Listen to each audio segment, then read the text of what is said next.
আসসালামু আলাইকুম।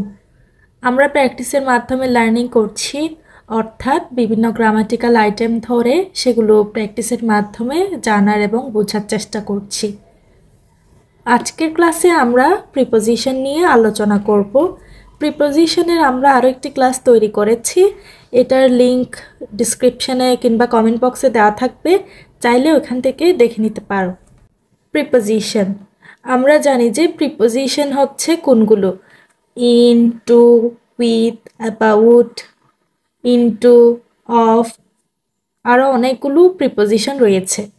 প্রিপোজিশন সাধারণত দুইভাবে ব্যবহৃত হয়, একটা হচ্ছে অর্থ অনুসারে আর একটা হচ্ছে অ্যাপ্রোপ্রিয়েট প্রিপোজিশন। এভাবে করে প্রিপোজিশন ব্যবহৃত হয়। অর্থ অনুসারে আমরা অনেকগুলো প্রিপোজিশন বসাতে পারি, যেমন কি র কিংবা এর আসলে আমরা অফ বসাই, কিংবা মধ্যে বুঝালে কিংবা ভিতরে বুঝালে আমরা ইন বসাই। এভাবে করে আমরা অনেকগুলো প্রিপোজিশনই বসাই। তাছাড়া অ্যাপ্রোপ্রিয়েট প্রিপোজিশন হচ্ছে কিছু কিছু শব্দের সাথে কিছু কিছু প্রিপোজিশন ফিক্সডভাবে বসে একটি নির্দিষ্ট অর্থ দেয়। এটি হচ্ছে অ্যাপ্রোপ্রিয়েট প্রিপোজিশন। এই অ্যাপ্রোপ্রিয়েট প্রিপোজিশনগুলো আমাদেরকে অবশ্যই মুখস্থ করতে হবে, কারণ এগুলো মুখস্থ করা ছাড়া আমরা অন্য কোনো বিকল্প পদ্ধতিতে মনে রাখতে পারবো না। তবে একটা পদ্ধতি রয়েছে, সেটা হচ্ছে বেশি করে প্র্যাকটিস করা। প্র্যাকটিসের মাধ্যমে নর্মাল প্রিপোজিশনের পাশাপাশি অ্যাপ্রোপ্রিয়েট প্রিপোজিশনগুলোকেও মুখস্থ রাখা। সো চলো শুরু করা যাক প্র্যাকটিসের মাধ্যমে learning. A good boy is accustomed hard work. একজন ভালো ছেলে অত্যন্ত পরিশ্রমী। তাহলে এখানে অ্যাকাস্টমেড টু বসে, এটার অর্থ হচ্ছে অত্যন্ত। He is not addicted any bad thing. সে কোনো খারাপ কাজের সাথে আসক্ত নয়। আমরা জানি যে এডিক্টেড টু এটা একটা অ্যাপ্রোপ্রিয়েট প্রিপোজিশন, এটার অর্থ হচ্ছে খারাপ কাজে আসক্তি। He is not averse any hard work. সে কোনো পরিশ্রমের প্রতি বিরূপ নয়, মানে বিরূপ আচরণ করে না। তাহলে এখানেও অ্যাপ্রোপ্রিয়েট প্রিপোজিশন হিসেবে আমরা টু বসাবো, averse to. He is clinging his determination. সে তার সংকল্পকে আঁকড়ে ধরে রাখে। তাহলে এখানে আমরা জানি ক্লাইং টু অর্থ হচ্ছে লেগে থাকা কিংবা আঁকড়ে ধরে থাকা। এখানে বেশিরভাগ ক্ষেত্রে টু টু বসতেছে, এটা আসলে অ্যাপ্রোপ্রিয়েট প্রিপোজিশনের নিয়ম অনুসারেই বসতেছে। Since he is hard work, he is not doubtful his success.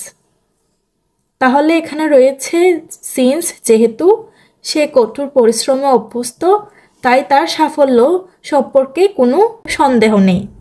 তাহলে আমরা জানি ইউজ টু মানে হচ্ছে অভ্যস্ত। আমরা এই প্রিপোজিশনটার সাথে একদম ছোটবেলা থেকেই পরিচিত।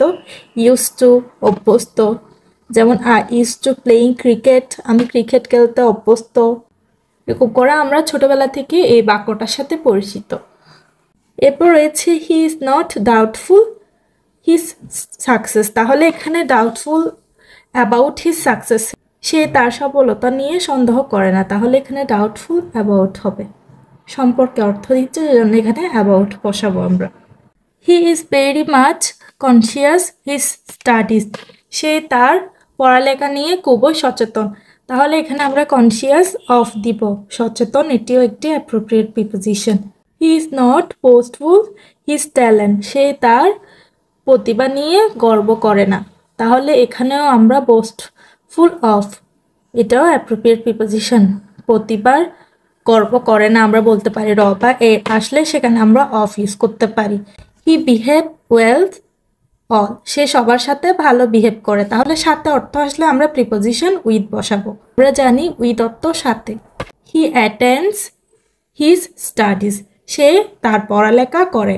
তাহলে এখানে অ্যাটেন্ড টু আমরা দিতে পারি অ্যাপ্রোপ্রিয়েট প্রিপোজিশন হিসেবে। আমরা এই পেসেজটাতে দেখতে পাচ্ছি বেশিরভাগ প্রিপোজিশনে কিন্তু অ্যাপ্রোপ্রিয়েট প্রিপোজিশন। আসলে আগের যে লেকচার ছিল সেটাতে আমি বেশিরভাগ অর্থ অনুসারে প্রিপোজিশন নিয়ে আলোচনা করেছি। তোমরা চাইলে এটা সহ দেখে নিতে পারো, তাহলে হচ্ছে বুঝতে সুবিধা হবে। সো আজকে এই পর্যন্তই। পরবর্তী ক্লাসে নতুন কোনো গ্রামাটিক্যাল আইটেম নিয়ে আলোচনা করব।